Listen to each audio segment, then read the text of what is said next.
In this segment, we will examine the challenges of the early Christian clergy to maintain the momentum of the church. Bishops meeting in council with one another determine both proper faith and doctrine.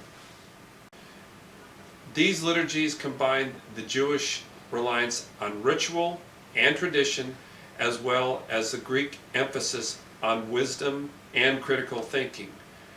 These liturgies reinforced the habit of right action, a concept prevalent in the teaching of Aristotle and sanctified for Christian use. The liturgies that these bishops presided over evolved. There were now readings from the Old and New Testament, as well as rites for baptism, marriage, Holy Communion, funerals, ordinations, and private confession. The bishops and the liturgies they authorized were for the bustling, urban, Christian communities.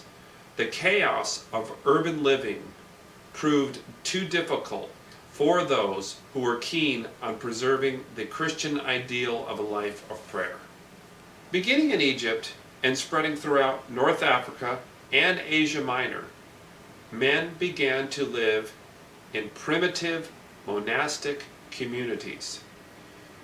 In these communities, men and women lived in seclusion and had a rule of life that included manual labor, continual prayer, and corporate worship. A variant of these men were hermits, men who lived a solitary life of perpetual prayer and meditation. As the faith spread to the borders of the Roman Empire, centers of Christianity, or sees, were founded by bishops who were recognized as the successors of the original apostles. There were sees in Hispania, Gaul, and Britannia. There were also sees in North Africa, Egypt, Asia Minor, Greece, and Italy. Bishops from these areas participated in regional councils. They also participated in ecumenical councils.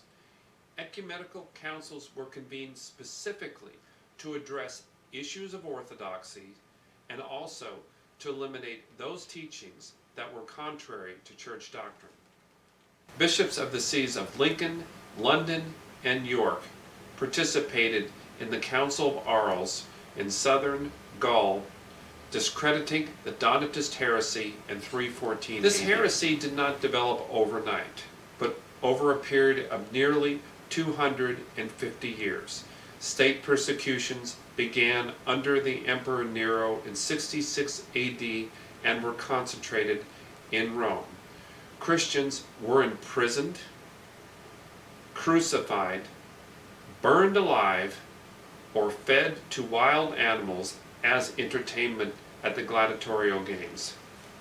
This initial persecution, though brief, provided a blueprint for future emperors and their governors to implement when threatened by social unrest by those communities not content to bear the yoke of the Roman Empire. In the face of their impending deaths, early Christians defied Roman authority by never compromising their faith.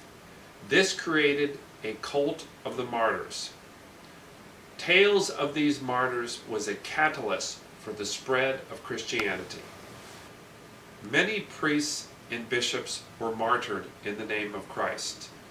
These bishops were examples of sterling moral character. Their fates contrasted sharply with those bishops who collaborated with Roman authorities by surrendering the sacred texts, the vessels used for the celebration of the Last Supper,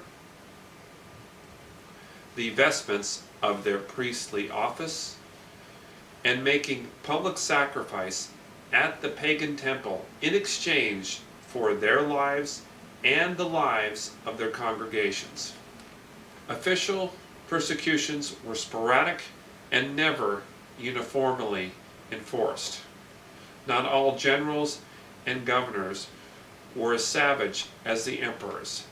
The final persecutions were most severe in Asia Minor and North Africa and occurred during the reign of the Emperor Diocletian in 303 AD and lasted until 310 AD. In North Africa, pagan authorities forcibly confiscated Christian texts and forbade the bishops to say Mass. Clergy and prominent Christian citizens were imprisoned and then ransomed back to their families, thus avoiding the arena. After the persecution ceased, the more devout members of the congregations of these turncoat bishops were scandalized that at the formal end of the Christian persecutions with the Edict of Milan in 313 AD that decriminalized Christianity, that these same traitors or trattatores attempted to reclaim their former offices with the same privileges and authority that they had once held. The Donatists manipulated public sentiment by preaching that those bishops who had collaborated with state authorities during the persecutions no longer belonged to the church and were no longer authentically able to perform the duties of their office. Their sacraments and decrees were invalid. The Christian church in North Africa was split. Two men claimed to be the rightful bishop of Carthage and the primate of all of North Africa. One man, Caecilian, was backed by the bishops of Rome, Hispania, and Gaul. The other man, Donatus, was backed by certain powerful congregations in the See of North Africa. Donatus claimed that his predecessor bishop, Majorinus, had consecrated him on his deathbed. This claim was challenged by the bishops of Rome, Gaul, and Hispania. The bishops were uncomfortable with Donatus and his followers for rebaptizing and reordaining clergy who had collaborated with Roman authorities during the persecutions. At a synod in Rome in 313 AD, the practice of rebaptism and reordination was declared heretical, and Donatus was excommunicated for his refusal to abide with the ruling. The excommunicated Donatus appealed to the Emperor Constantine, who convened the Council of Arles in southern Gaul to determine who was the rightful bishop of Carthage and primate of all of North Africa. The council passed 22 canons. It established the precedent of having at least 3 bishops present at the elevation of a priest to the office of bishop. It also determined that a bishop or priest's lack of moral character did not render the sacrament performed by that same cleric invalid. The council also ruled that one baptism and one ordination were sufficient for a lifetime. Penitent clergy and members of the congregation who had collaborated with state authorities during the persecutions were to be readmitted simply by the laying on of hands. It canonized the decisions of the Synod in Rome in 313 AD and stated that having a verbal or written opinion contrary to this canon was deemed as heresy. Donatus was given 10 days from the adjournment of the council to recant of his heresy, he refused. The council upheld the consecration of Caecilian by Bishop Felix in North Africa and stated that there was insufficient evidence that Bishop Majorinus had consecrated Donatus a bishop.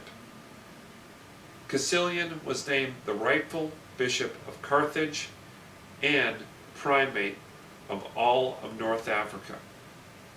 Donatus was exiled from North Africa and lived the rest of his life in Gaul until his death in 355 AD. This was the first time that bishops from Britain had participated in a synod that determined the mind of the church.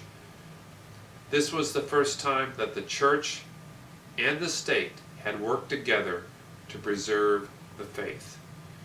In our next segment, we will highlight the Council of Nicaea and examine how its rulings affected the entire church, especially the church in Britain.